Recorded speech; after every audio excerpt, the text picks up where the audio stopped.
Children, in first video we have already started the chapter what is democracy, why democracy. This is the chapter number 1 of civics class 9th, and in part 1 we have read about the meaning of democracy, that means what is democracy. उसमें हम लोगों ने देखा था the definition of democracy और then features of democracy. We have seen the simple definition of democracy and then the major features of democracy. Now in this video, in part 2, we will see why democracy. लोकतंत्र ही क्यों, why democracy. And under this topic, why democracy, first of all we will read about arguments against democracy. लोकतंत्र के खिलाफ तर्क देखेंगे कि लोकतंत्र के खिलाफ क्या क्या चीज़ है, लोकतंत्र के अगेंस्ट क्या क्या चीज़ है, तो ये देखने की कोशिश करेंगे. So there are 6 points. We will see the 6 points, and by these points we try to understand about the arguments against democracy. First point is leaders keep changing in democracy. This leads to instability. लोकतंत्र में, democracy में नेता बदलते रहते हैं, इससे instability आती है, अस्थिरता पैदा होती है. बार बार चुनाव होता है, नेता बदलते रहते हैं, तो ऐसा लगता है जैसे कि इनस्टेबिलिटी है. मतलब मेन पॉइंट यही है कि इनस्टेबिलिटी लीड्स होता है, इसमें अस्थिरता पैदा होती है डेमोक्रेसी में. तो this is the first arguments against the democracy. Second is democracy is all about political competition and power play. There is no scope for morality. इसका मतलब क्या हुआ बच्चों? लोकतंत्र का मतलब सिर्फ राजनीतिक लड़ाई और सत्ता का खेल है. यहाँ नैतिकता की कोई जगह नहीं होती. पावर में आने के लिए किसका कौन पावर में आए, गवर्नमेंट बनाए, इसके लिए केवल लड़ाई चलती रहती है, सत्ता के लिए खेल होता रहता है. यहाँ मोरालिटी का कोई भी जगह नहीं होता. So this is the second point against the democracy. Third is so many people have to be consulted in democracy that it leads to delays. लोकतांत्रिक व्यवस्था में इतने सारे लोगों से बहस और चर्चा करनी पड़ती है कि हर एक फैसले में देर होती है, फैसले में देर हो जाती है. That means it leads to the delays. Okay, so this is the third point. Now next is elected leaders do not know the best interests of the people.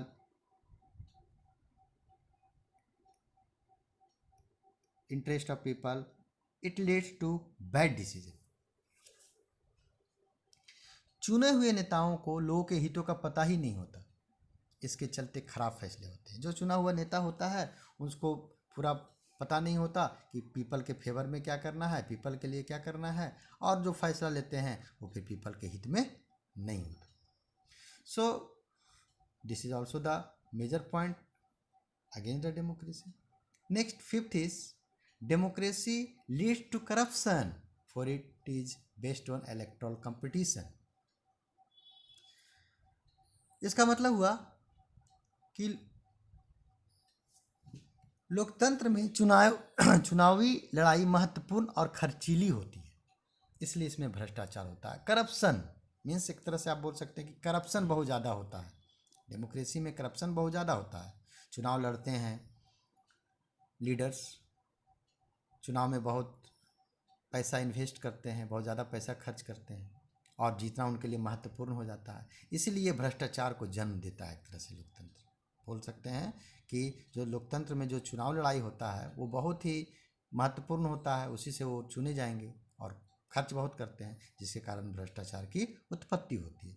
तो मीन्स ये हम बोल सकते हैं कि लोकतंत्र में करप्शन इमर्ज होते जा रहा है, और ये एक महत्वपूर्ण पॉइंट है अगेंस्ट द डेमोक्रेसी. और जो लास्ट पॉइंट है बच्चों, ordinary people don't know what is good for them, they should not decide anything. लोकतंत्र में सामान्य लोगों को, जो जनरल पीपल हैं, उनको नहीं पता होता कि उनके लिए क्या चीज़ अच्छी है, और क्या चीज़ बुरी, इसलिए उन्हें किसी चीज़ का फैसला नहीं करना चाहिए। ये एक महत्वपूर्ण पॉइंट है argument against the democracy. Ordinary people don't know what is good for them, they should not decide anything. ठीक है, so these are the argument against the democracy. Once again I am telling the different points. First is leaders keeps changing in democracy, this leads to instability. Democracy में instability होता है बार बार leader change होने के कारण। दूसरा, democracy is all about a political competition and power play, there is no scope for morality. सब चीज़ केवल सत्ता का खेल है, यहाँ पे मोरालिटी का कोई स्थान नहीं है। So many people have to be consulted in democracy that is led to delays. बहुत लोगों से संपर्क स्थापित किया जाता है, उनका मत जाना जाता है, इसके कारण जो है वो डिलेज होता है। तो डिलेज होना एक बहुत ही महत्वपूर्ण घटना है जो कि इसके अगेंस्ट में जाता है, डेमोक्रेसी के अगेंस्ट में।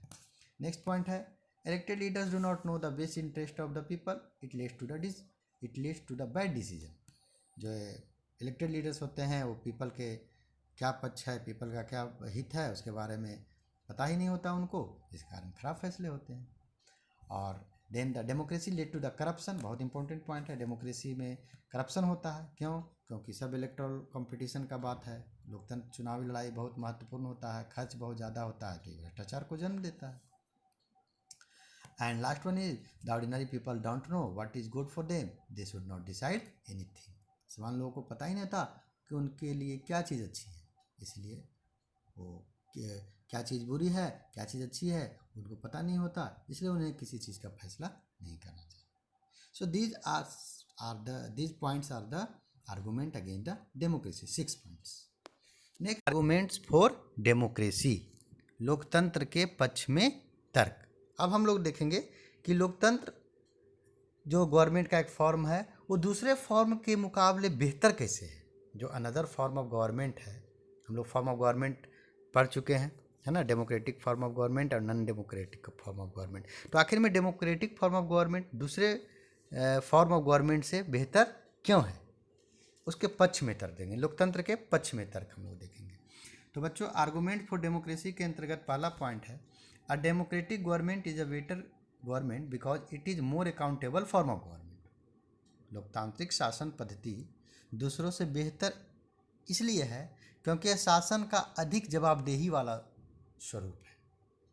ये अकाउंटेबल फॉर्म ऑफ गवर्नमेंट है, जवाबदेही बहुत ज़्यादा है, जवाबदेही ज़्यादा है इसमें, है ना, क्योंकि ये पीपल के द्वारा इलेक्ट होता है, पीपल इलेक्ट करते हैं वोट के द्वारा, है ना, इसलिए अकाउंटेबल फॉर्म ऑफ गवर्नमेंट है।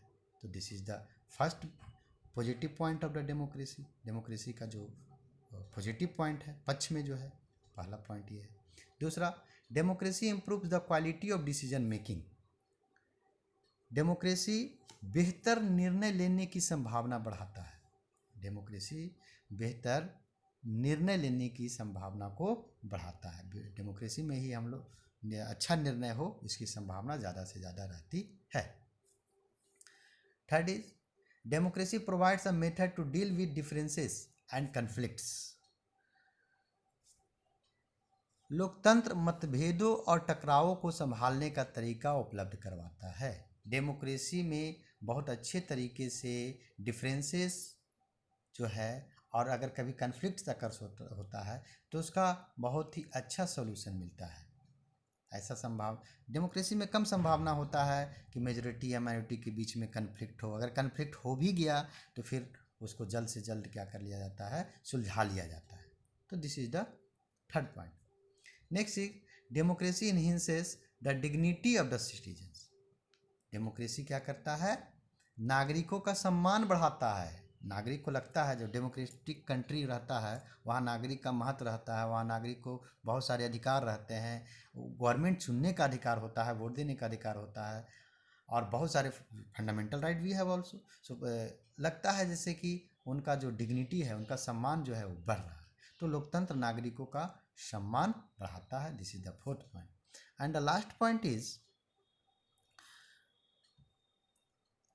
democracy is better than other form of government because it allows us to correct its own mistakes. लोकतांत्रिक व्यवस्था जो डेमोक्रेटिक सिस्टम है दूसरों से बेहतर है, अनदर फॉर्म ऑफ गवर्नमेंट से बेहतर है क्योंकि इसमें हमें अपनी गलती ठीक करने का अवसर भी मिलता है। अगर हम लोग से कोई गलती हो गया है, जैसे फॉर एग्जांपल हम लोग जानते हैं कि हमारे देश में बहुत 5 साल के बाद चुनाव होते रहता है, तो अगर कभी हम लोग को ऐसा लग रहा है कि गवर्नमेंट सही तरीके से काम नहीं कर रहा है, तो अगला बार दूसरे को वोट देंगे, जिससे कि हम लोग को आशा होगा कि वो अच्छा तरीके से काम करेगा। तो जो एक बार हम लोग गलती कर चुके हैं, उस गवर्नमेंट को फॉर्म करके उस गलती में सुधार हो जाएगा। तो लोकतांत्रिक व्यवस्था में ये दूसरों से बेहतर है, क्योंकि इसमें हमें अपनी गलती ठीक करने का अवसर भी मिलता है। तो इस पॉइंट के आधार पे हम लोग बोल सकते हैं कि डेमोक्रेसी, ये आर्गूमेंट फॉर डेमोक्रेसी है, लोकतंत्र के पक्ष में तर्क है। लेकिन ये इसमें हम लोग ऐसे भी बोल सकते हैं कि democracy is better than the other form of government. Democracy कैसे दूसरे टाइप का जो फॉर्म ऑफ गवर्नमेंट है उससे बेहतर है। So these are the 5 points.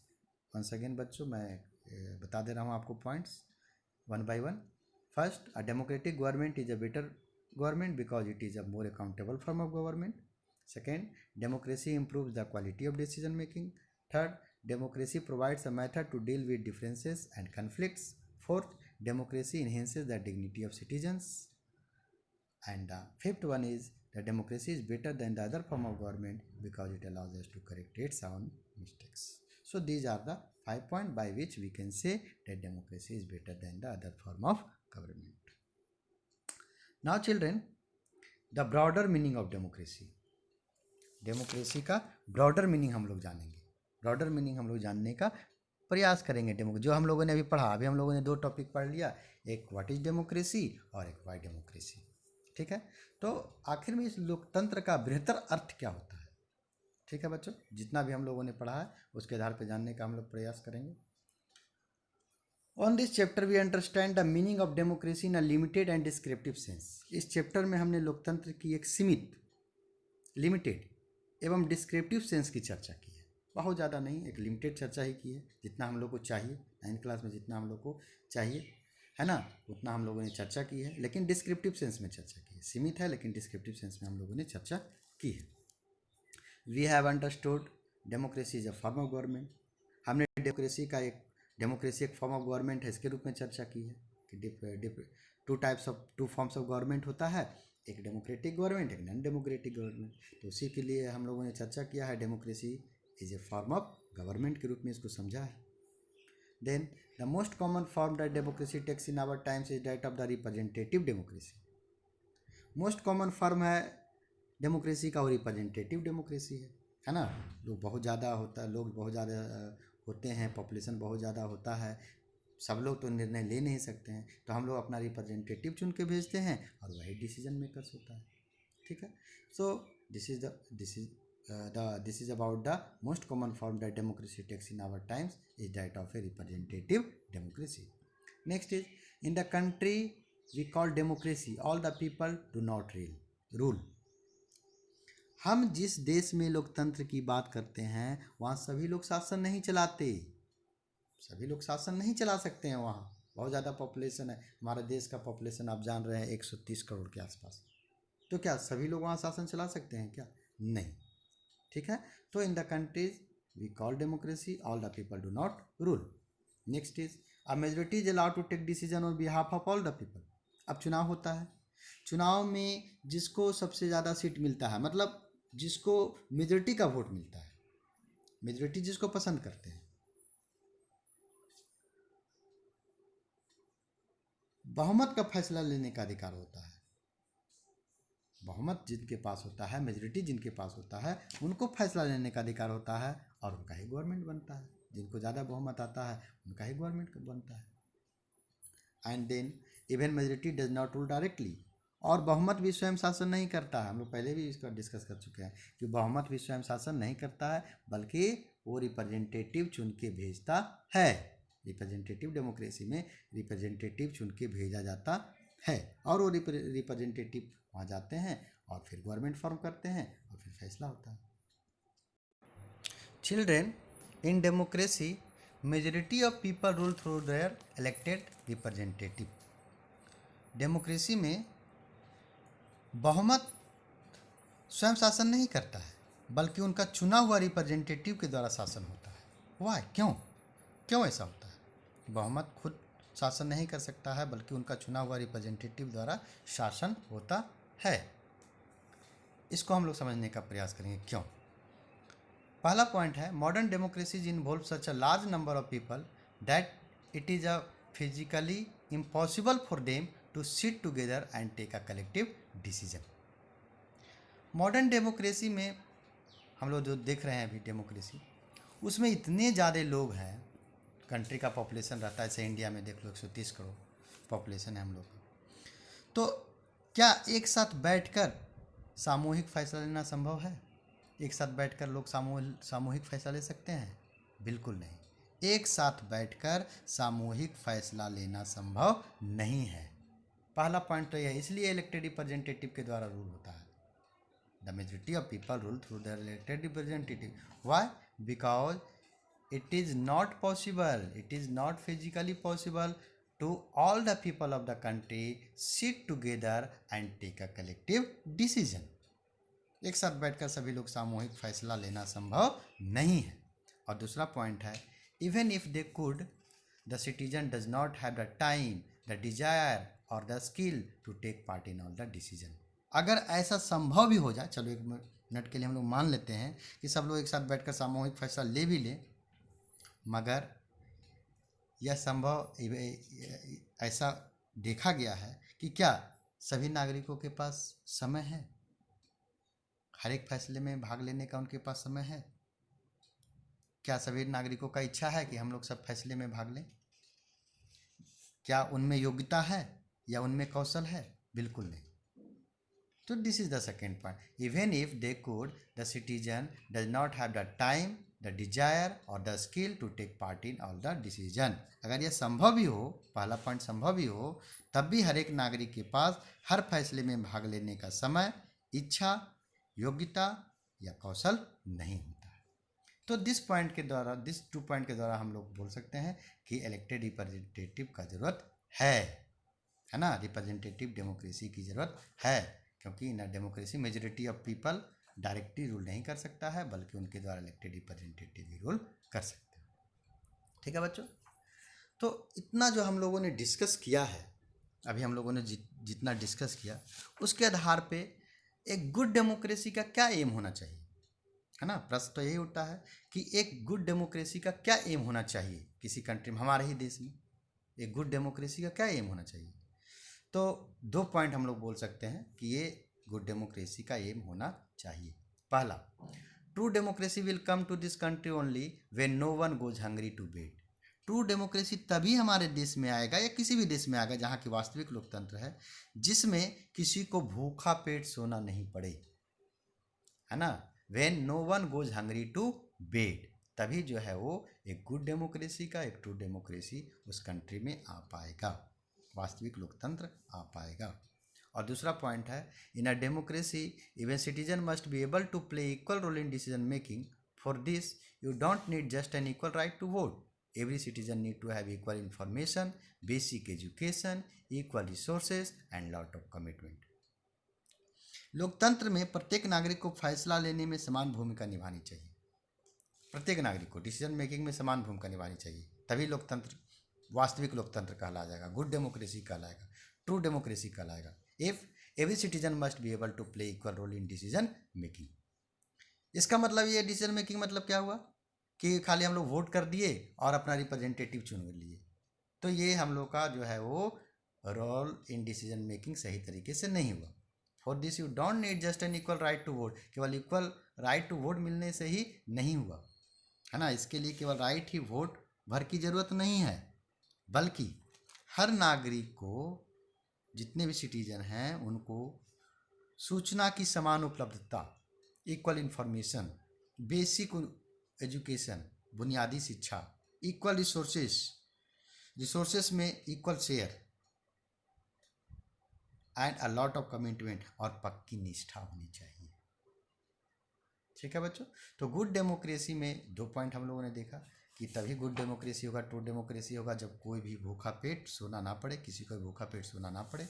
और दूसरा, केवल हमें वोट देने का अधिकार ही मिल गया तो हम लोगों ने लोकतंत्र में अपनी भूमिका निभा दी, ऐसा नहीं है, बल्कि वहाँ के लोगों को सूचना की समान उपलब्धता होनी चाहिए, है ना। Means the every citizen needs to have the equal information, then the basic education, equal resources and lot of commitment.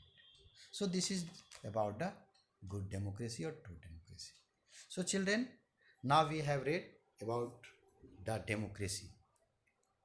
What is democracy and why democracy? इसके बारे में हम लोगों ने भी पढ़ लिया। हम लोगों ने पढ़ा definition of democracy, the meaning of democracy. Then हम लोगों ने पढ़ा कि फीचर्स ऑफ डेमोक्रेसी। देन हम लोगों ने ये भी देखा कि argument against the democracy. Then हम लोगों ने देखा कि डेमोक्रेसी जो बेटर है other forms of the government से क्यों बेटर है, मीन्स फेवर में जो डेमोक्रेसी के जो फेवर में बात आती है, arguments in favour of democracy या आर्गूमेंट्स फॉर ऑफ डेमोक्रेसी हम लोगों ने देखा। और लास्ट में हम लोगों ने देखा ब्रॉडर मीनिंग ऑफ डेमोक्रेसी, मतलब कैसे कोई भी कंट्री में ट्रू डेमोक्रेसी आ सकता है, उस कंट्री एक गुड डेमोक्रेसी का क्या एम होना चाहिए। तो इस तरह से हम लोग का ये चैप्टर अब समाप्त होता है बच्चों। कुछ क्वेश्चन है एक्सरसाइज के लिए जो कि आप लोग बनाइएगा। पहला है जैसे question number 1, a democracy must be based in free and fair election, elaborate. This is the question number 1, a democracy must be based in free and fair election, elaborate. Now, question 2, who was General Musharraf? Who was General Pervez Musharraf? What did he done?